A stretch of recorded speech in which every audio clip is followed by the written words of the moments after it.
Hello, everybody, and welcome back to another episode of Unstoppable. Today's guest is Lou Soriano, CFP, and host of The Money Board, which is now here on Culca Interactive, and we are excited to have you.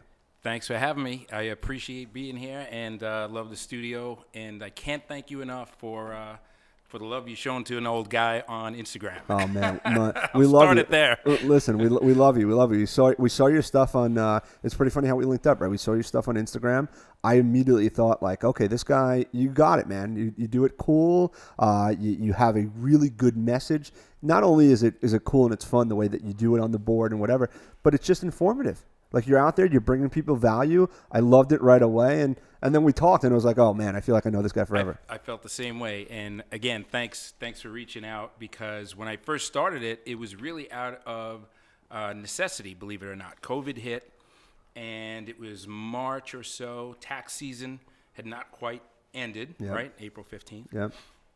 And I was trying to get messages out there. There was a lot of people that were, concerned about what's to come. I didn't file my taxes yet. I need a refund. I just lost a job. I got laid off, furloughed, whatever the case was. And, the other concern, too, was, the stimulus money that was coming out. People didn't know if they were eligible for a stimulus check or not. There were all the business programs coming out, PPP, EIDL. So when I started the account, really it was just to it was the most efficient way to get that word out to my clients. Yep. And so I was sending email links to that, and that's kind of how it all started. But my wife and kids cringed a little bit in the beginning, and I did too. When I saw myself, I was like, oh my God, is this going over well or not? But we did it anyway. Yeah, it's always tough to get over that first hurdle, and it's funny that, like, it is. It's a really easy way to just kind of get your word out there. I mean, that's the whole point of it, right? It's an easy way to get the word out there, get it. But you started using it as a tool to communicate with your clients and things that, like, get this message out to the masses better than email or this. You figured video would be better. 100%. It worked well, and honestly, I learned a lot from the real estate industry. Yep. I saw so many of my son's a realtor, as you know. Shout out Justin Soriano and the O'Neill team, the O'Neill whole crew. team, our boys over at the O'Neill team. Absolutely. So I was so impressed with all of them. They were doing it so well. And that led from one thing to another, and I just said, hey, this is maybe something I could leverage myself for my own practice, and it worked out well. And a lot of the things that I share on my Instagram account there and the Money Board is things that I discuss with my clients when they're up in my office. I'm usually sketching all this stuff out on a piece of paper. All my clients, they know that when they come up to my office. First thing I do is I just get some scratch paper. And, I'm a visual person, so I like to sketch that out. I think most people are.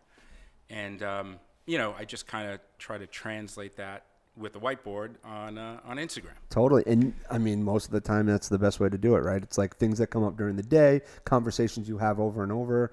If one person's thinking it, that probably means someone else is thinking it. Yep. And if you can convey that message and, whatever, I'm telling you, the reason why I was attracted to bringing you into Culca Interactive is when you watch your videos, you learn something, and that's the most. Thank you, man. That's the most important part of this whole thing. That means a lot to me. I appreciate that, because honestly, when you create content, there's two things you're unsure about, right? We all have insecurities. I know I do. And you're thinking sometimes as you're making this content, like, hey, is this going over well? Are people going to enjoy this? Am I, is this going to go over well, basically? And then you get reassured when you get the comments, and it's like, hey, I watched that video. It helped me out a lot. And thanks to you, I understand this new tax law change, or whatever the case might be. So that gives you the energy to kind of like, all right, maybe I am on to something. And I think by nature, I'm like an educator. And so I probably should have been a teacher. I don't know. But I like doing that. I like trying to take a complicated thing and making it simple. So, that's kind of like, just make it not so sophisticated. Just break it down, and it's not as hard as you think if it could be explained in an easy way. Yeah. Or you kind of simplify it, organize it, and you do a great job of it. So thank you very much for all that you do. Talk to me a little bit about what Lou does. I mean, talk to me about your practice, what you do, and what you work on. So, I work with a lot of solopreneurs, I like to call them, there's more individual. And more of those these days, yeah, right? Oh man, there's so many, and now due to COVID, there's more than ever, it seems. So like people who had a side hustle, now that's becoming their business. Again, out of necessity. Out of It necessity, was a weird year. Everything had to change this year. 2020 has been a crazy year. People had to reevaluate, where they work and how they work, and business models have been questioned and all this stuff. But what I do is primarily work with individual business owners and just ordinary families, mom and pop, own a house, couple of kids, trying to get them through college. So really like grassroots level. I'm not Goldman Sachs. I'm not Morgan Stanley. I'm Lou Soriano CFP, kind of one-man band, but I try to be a one-stop shop. So. Yeah.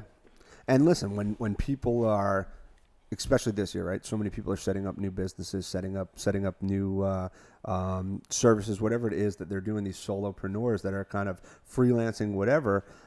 They sometimes are so excited about starting a business, and I've been there, right? You're so excited. You want to get out and running. You want to go out. You want to start a business, and you're making all that. You're bringing in all this money, and you're getting checks here, you're getting checks there, and wow, it's working. And sometimes they stop, and they don't ever stop to think about the tax implications 100%. that come with that, and setting it up correctly. Correct. So you play a huge part in anyone that's trying to set that up, Yep. even if they don't realize it. Yeah, and I'm making it a mission, seriously, to do that, especially with, I have 3 kids. I got twin daughters who are 20. I got a son who's 23. As I mentioned, he's a realtor. He works with Dan, as you know, a mutual friend. And actually, last year, I went and I spoke with Dan. I said, hey, I want to come in and speak with your team because I know you guys are going to kill it. But you got to plan in advance. Don't wait until the end of the year when you made, let's say, $50,000, $100,000, $200,000, whatever it is, and you thought you had a great year, and you did, and then you come in to see your accountant or a guy like me, and you find out you owe $30,000, $40,000, $50,000 in taxes because you didn't do that planning on the front end. Where are you getting it from? And where are you getting it from? Right. So that's the thing. So really energized by the young people out there, and I want to help them. So I feel like life is coming full circle. A lot of my clients who are my age, I'm 52, they have kids who are in their 20s, mid-20s, some early 30s, and it's kind of coming full circle, man. Mm-hmm. I work with the parents, and now I'm working with, the kids. Which is cool. And I love it. Yeah. I love it. So I get a lot of energy from that.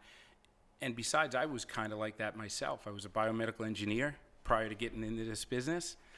This was like a side hustle in some respects for me, preparing taxes and getting licensed and, investments, the whole deal. And then as time went on, it kind of flip-flopped where like the side hustle became the business and the job became the side hustle. Yeah, no, that's it's a common story. It's a common story. I remember starting out when I was young. I've been that serial entrepreneur since I'm 15, maybe younger, right? I just always had it in me. But early on, until probably just a few, you don't realize you never understand like the full implication of taxes. Right. And what I found, and what I finally have learned, and what I finally have really come to make a part of my thought process is the most expensive thing, what you're going to spend most on in life, more than anything, is taxes. Yeah, that's something we all have in common. Whether you have a 9-to-5 or a business, we're all trying to get that figured out. It doesn't matter if you ask, and most of the time you ask somebody what the biggest expense in their life is, they're going to say, "Oh, my house is, or my car was, or my," and they don't realize that they've spent 10 times more than that in taxes, even at a 25-year-old kid. Like you've just spent any job you've ever had, sales tax. The taxes are the most expensive part of your life, and you really should at least have some sort of base of understanding it. 100%. And especially when you're getting into business. And I think that that mission that you're talking about is a huge one, because I think that it's very easy to lose that. You get, like I said before, you get excited. You start an Instagram page. You pop up a website. Yeah. I'm in the e-commerce business, or I started a marketing agency.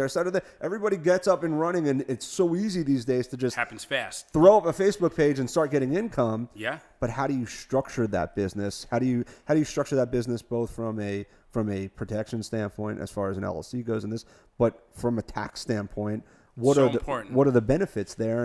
And there are a lot of different ways you could structure that. 100%. And a lot of people, think it's going to start slow. And for most people, it does. For my, and my kids know this, I always say my life is like this, I didn't just blow up, overnight and still haven't, by any means, believe me.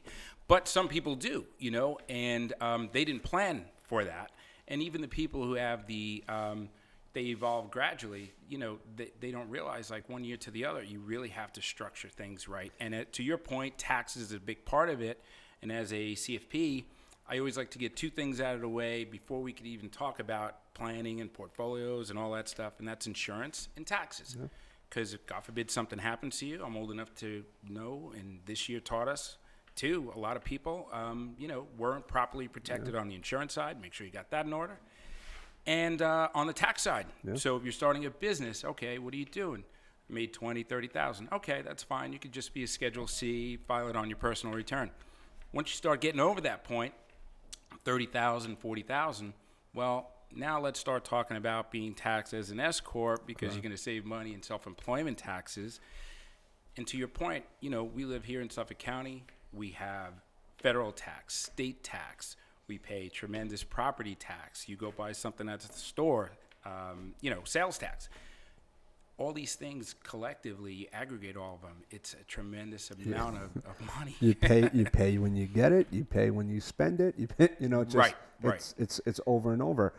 Let's talk about structuring a business. I think a lot of people here listening probably at some point either has or will structure a business and open up a business. And there's a big leap from being the self-proprietor that is going to just show your income on your tax statement as a DBA or whatever it might be, and then making that leap into an LLC or an S-Corp, and they're all taxed very differently. And I think the two most common ones that get confused are the basic difference between, what's the difference between the LLC and the S-Corp, and how would you describe that to a client? Okay, awesome. So an LLC is a limited liability company.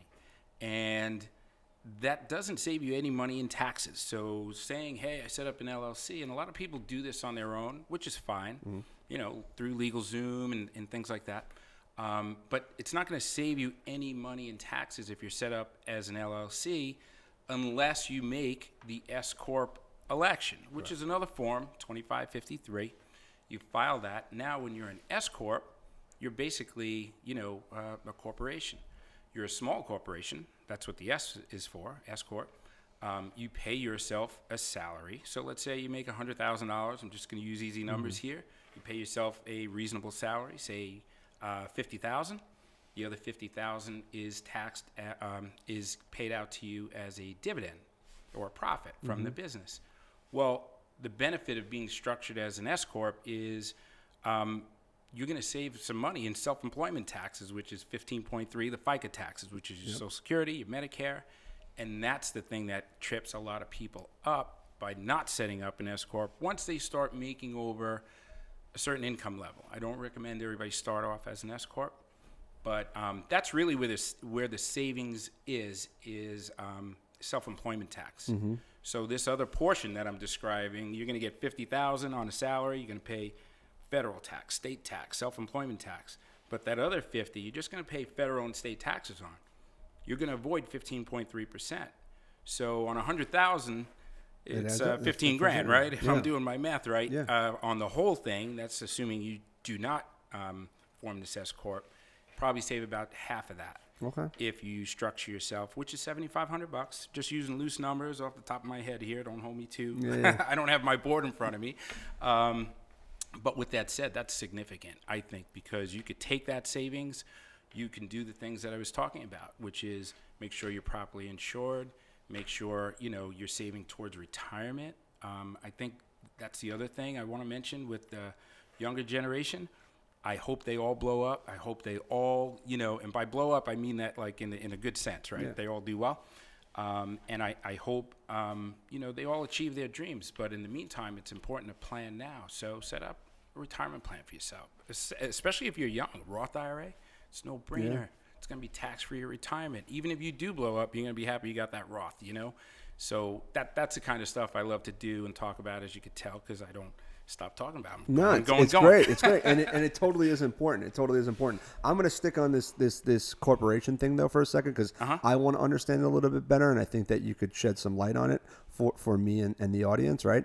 Tell me the difference between, why would someone do an LLC with an S-Corp election rather than just going straight into, and for, what's the difference between Colca LLC or Colca Inc., right? So right. why would they go straight to the corp, and what are the tax differences? Yeah, okay. So, well, as I mentioned, so with the LLC, you're not going to save any money in taxes. You're just protecting yourself from, legal liability. And they can only go after, and I'm not an attorney, so this is all like from a tax standpoint, an LLC and an S-Corp are, as long as you have the S-Corp election, then they're one and the same. They're okay. taxed identical. Okay. So you're an LLC taxed as who made the S-Corp election. So you're taxed as an S corporation. Okay. But I'll use this example, Rob. Maybe this will be easier. So the way I see it, there's like 3 flavors, right? You got a gig worker. Yep. You got somebody who is like a 1099, yep. like a realtor. They get their income on a 1099. Then you have like a small business owner where they know right out the gate, I'm going to like have a storefront, have employees, something like that. So a gig worker to me is somebody like DoorDash, who's going public today, and yep. they're like, exploding. That's like, there's a whole new gig economy now where people who have 9 to 5s, they have a side hustle like DoorDash or something like that. They are the type that would just file it on their regular tax return.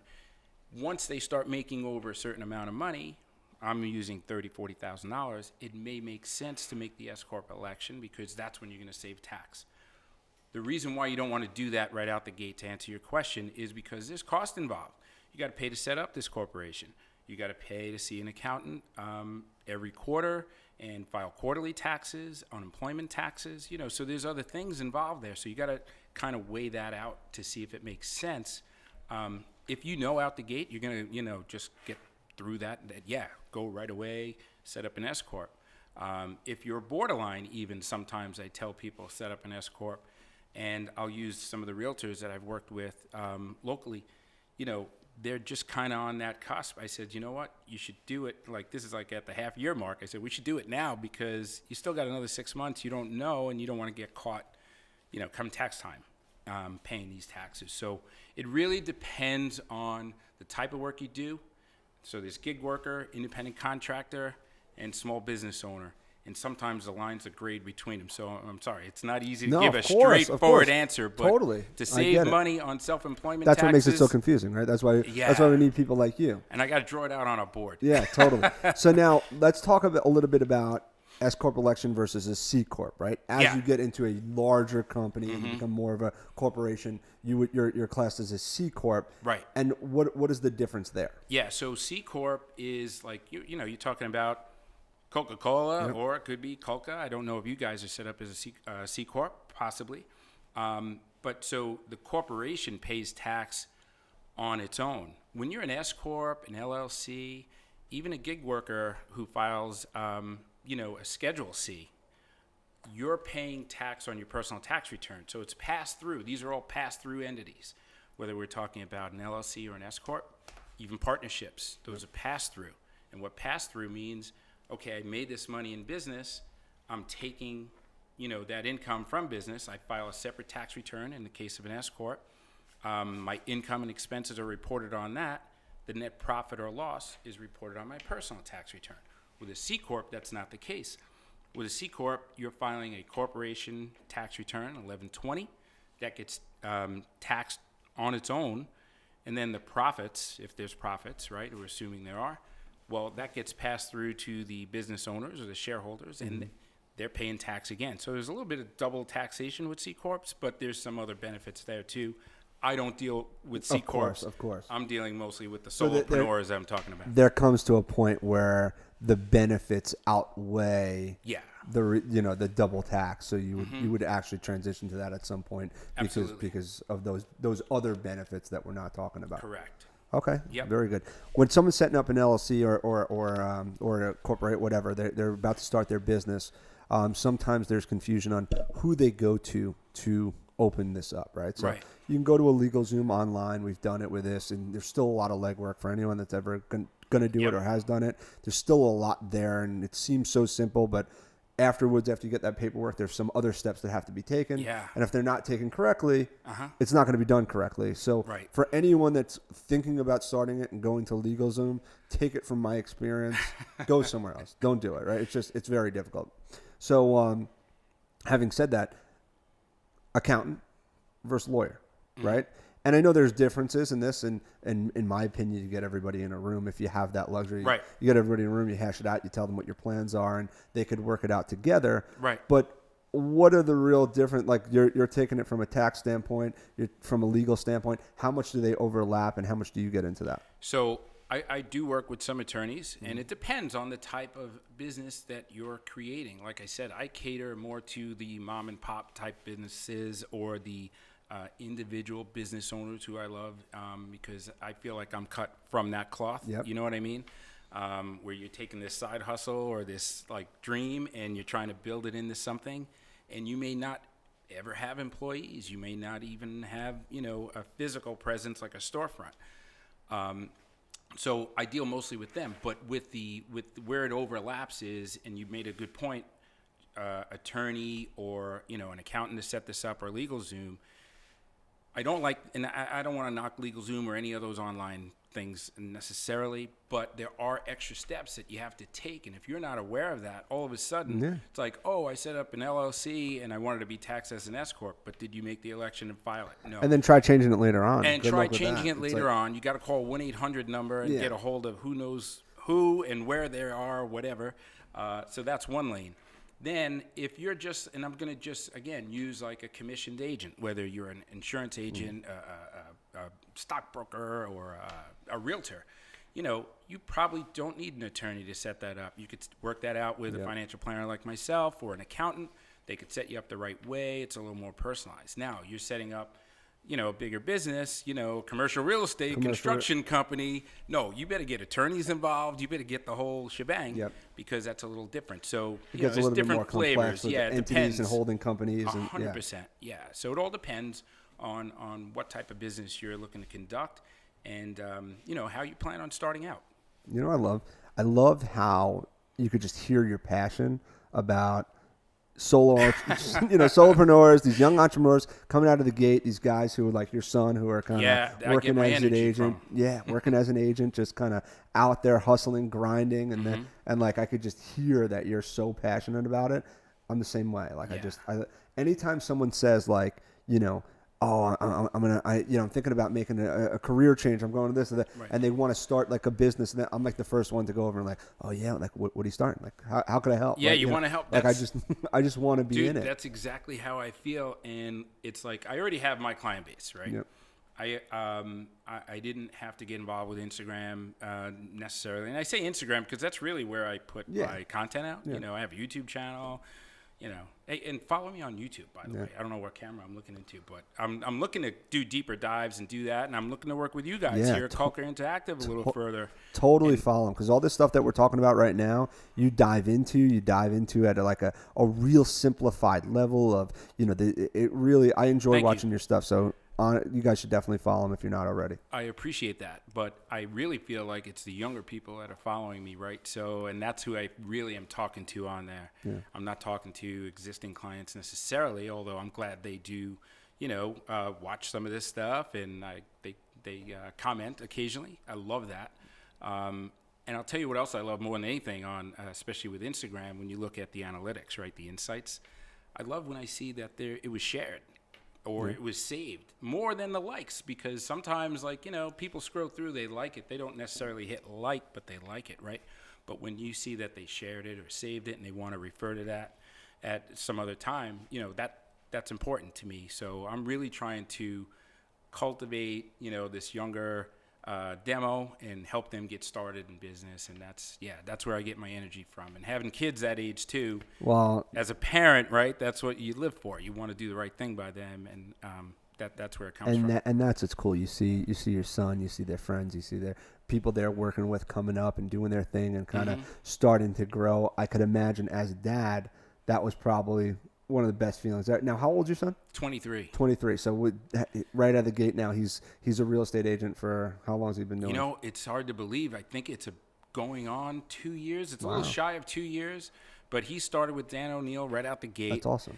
And, they have a great crew. They have fun doing it. They have fun doing it. So And you I got gotta to love know seeing it. these, and I was going to say I get to know these kids. They're not kids. They're young adults, right? Yeah. But I got to know Jake, and I know John, Brianna, Queen Bee, Brianna, right? All of them. And the crew is getting just bigger. George. Yeah. I really feel like I have to look after them in some way. And that's like a different, being a little older guy, I want to do the right thing by them. Not only are they my son's colleagues, even if they weren't, I promise you, I treat them the same way. And I want to see them all succeed. And it's funny. First of all, those guys are great, right? We could talk Yeah. about them all day. They're a great crew. They're very their energy is just kind of, it's inspiring and it's contagious, and they're great guys, right? Yep.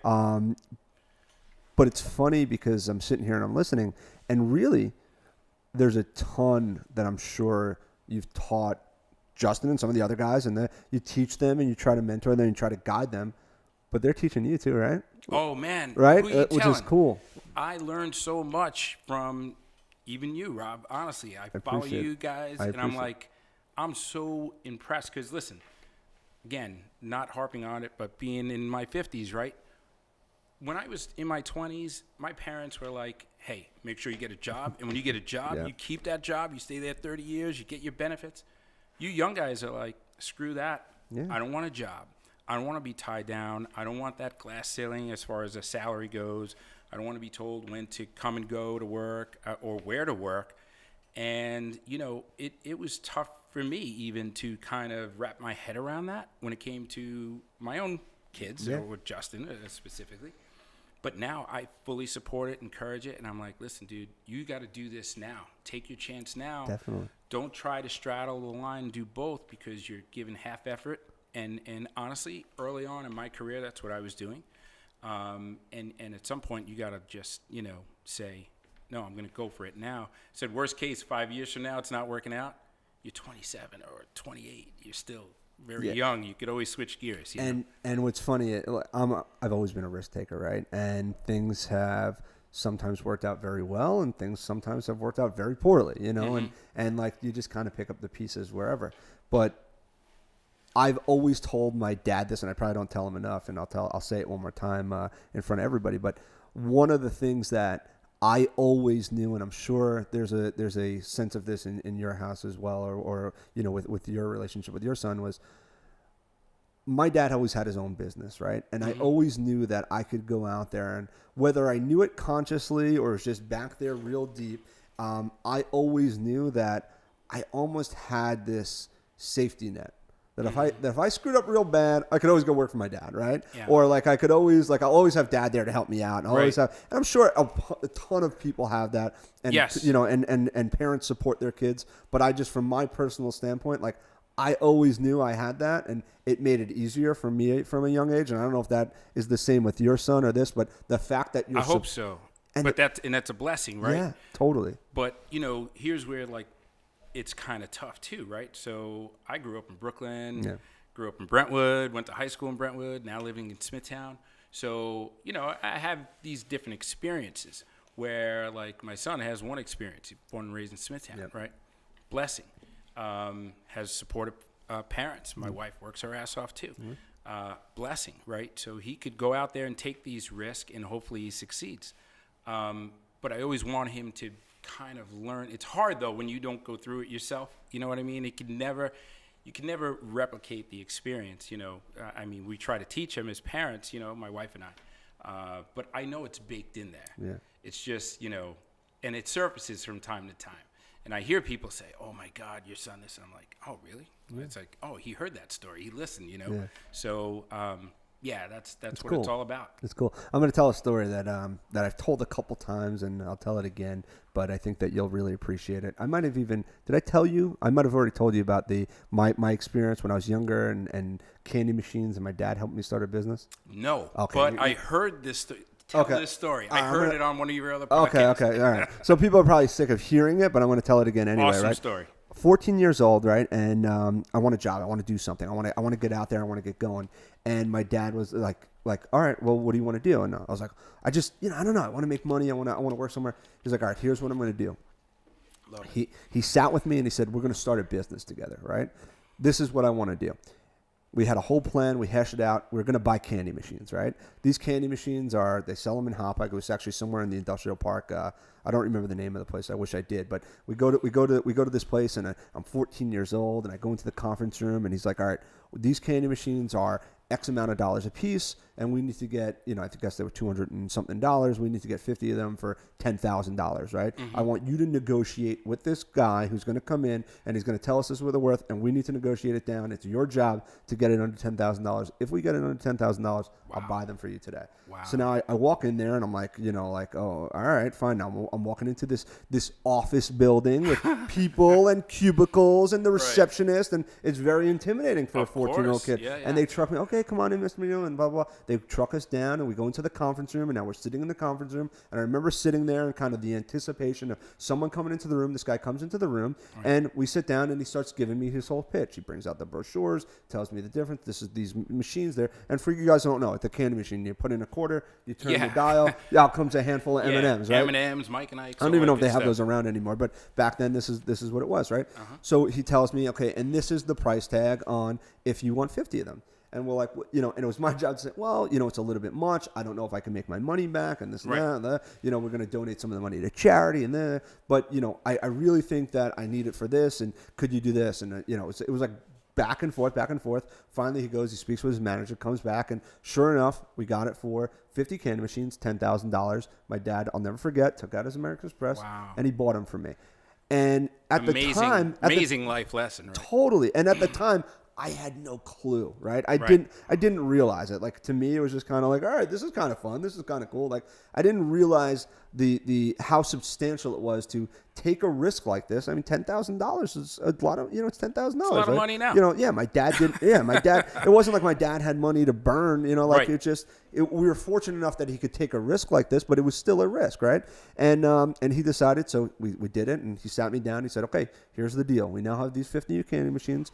It's your job to go out and speak to the dry cleaners, the auto body place, and this, and you have to explain to them that you'd like to put this in there, and to do it, you're going to donate a portion of this money to charity, right? So portion of the money to charity. So 25% went to charity, 25% went back to my dad to pay down my debt, and the other 50%, I had to pay for whatever. So maybe 25% went to inventory, and then 25% was left over for me. But every single month he would go and he'd make me keep my revenue. So I'd have machine 1 through machine 50. How long did you do this?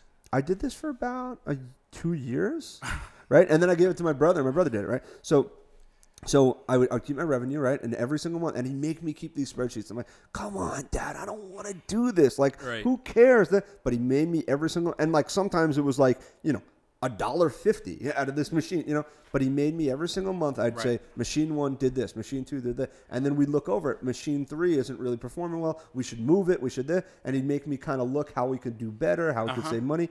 And at the end of the year, it was I did X amount of dollars in revenue. This is how much. This is how much I paid back in debt. These were my donations. This was my inventory and my cost of goods sold, and this was my profit. And he showed me how to keep books for a business without even me realizing like this was my job. And at the end of the month, sometimes I had $400, $500, $600 to put in my pocket. Awesome. From these candy machines. And he literally taught me how to run a business with candy machines for $10,000. I look back, I never went to college. I never that was my education, was this just kind of like hustle and grind. The best education, real life education. And I'm listening very carefully. So your dad is the man, number one. Number two, like there was the life lessons. He was like Mr. Miyagi, right? Yeah. Like wax on, wax off. You don't know why you're doing all this stuff and spreadsheets, but you learn so many valuable lessons. Yeah.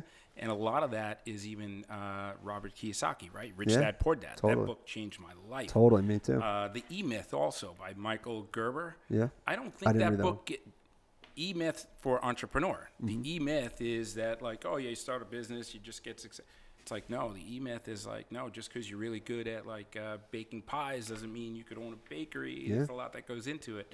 But your dad taught you a lot of the lessons that, and again, listen carefully, like the movie The Karate Kid, like the E-Myth, like Rich Dad, Poor Dad, you kind of got all those lessons in that one experience. Yeah, So, I was also told. He also told me to read Rich Dad Poor Dad, and that was a huge. Listen, anybody. did you read it? I did. I've been telling my son, Justin, you got to read this book. Read it. And listen, I tell everyone, I like carry extra copies around. I just start handing them out to people. I used to give them out. Yeah. Yeah, I made Markella read it one time. Like I was like, you got to read the. Like I made multiple people in this office read this book, and it's one of those things that when you're done reading it, you understand things differently. You just see things differently, right? And it could potentially be life changing, like in a very real way, because there's tangible lessons there. Just like you're talking about your dad, these are the kind of lessons they're talking about in these books. Yeah. And I know the younger generation, they're used to just Googling stuff. Sometimes you just got to sit your ass down and read a book. And you know what I mean? Listen, if you don't want to read it, it comes across different. You learn differently by doing it. If you don't want to read it, listen to it. Audiobooks, awesome too. I am huge on audiobooks. I used to do a lot of work out in Pittsburgh, right? I did a lot of work in oil and gas before I was here at Colca. I had like a 3 or 4 year period where most of my business was in Pittsburgh, and I would drive to Pittsburgh, and I would drive to Philadelphia, and I would drive to Pennsylvania all the time. Sometimes, there and back same day, and I have so much road time that I would spend a lot of time listening to books, and it became a habit of mine to listen to books. Yeah. Now, and I listen to them, and then I buy a copy of them because I always want to go back and reference them. Right. But listening to the books is just as good. Yeah, you kind of get in the zone, and there's a lot to be said. There are a lot of really good books out there. There's a lot of really bad books too, right? Yep. And you can learn from them, right? But like, there's a handful of books that I would say, like, if you want to get like into staples, right? Yeah. Like you gotta go through 1, 2, and 3. Totally. You got to read these books. Good to Great, Rich Dad Poor Dad. All these other, there's a couple of Rich Dad Poor Dad being the one though, like the staple. And I had a feeling real estate was my end game after reading Rich Dad Poor Dad. I knew real estate was my end game. I just always knew, and even when I wasn't doing it and I wasn't actively, I had houses, I had this, I had small stuff. But that book made it clear, right? Yeah, and even when I wasn't, even if my path was going this way, I always knew at some point it was coming back to real estate, right? And I think that book had a ton to do with it, and I think everyone should read it. Justin, get the book. I'm sending you a copy. Your dad's going to leave here with my copy. He's going to make you read it because everyone should read it. It's really important. And again, being, old school, I like to bend the pages, the dog ears, and I reference stuff. I used to underline stuff, and that's how I retain information anyway. So those books were amazing and life changing. Really, for sure. Yep. Really, really cool. Well, listen, I think we could probably talk for days because Absolutely. I love talking to you, but I'm gonna cut it off, right? Because I'm gonna invite you back one time, and we're gonna have even more conversations. I'd love to. Thank you very much for being here, everybody. Look out for Lou. Follow him. Check him out on Colca Interactive, the Money Board. What's your Instagram handle? Where can people follow you? On Facebook, Instagram, YouTube, Lou Soriano CFP. Very simple. So same handle, Lou Soriano CFP. Awesome. Love this guy. He's the man. He's fun. He's entertaining. Oh, man, thank you. He does these graffiti-style whiteboard presentations. You see that? Yeah, and they look good, man. They look good. And you should definitely, he has a really cool way of simplifying things. So thank you. Keep it up. Thank you, sir. Thanks for having me, man. Keep on putting out that good content. We love it, and we appreciate seeing you. So thank you. Thank you. All right.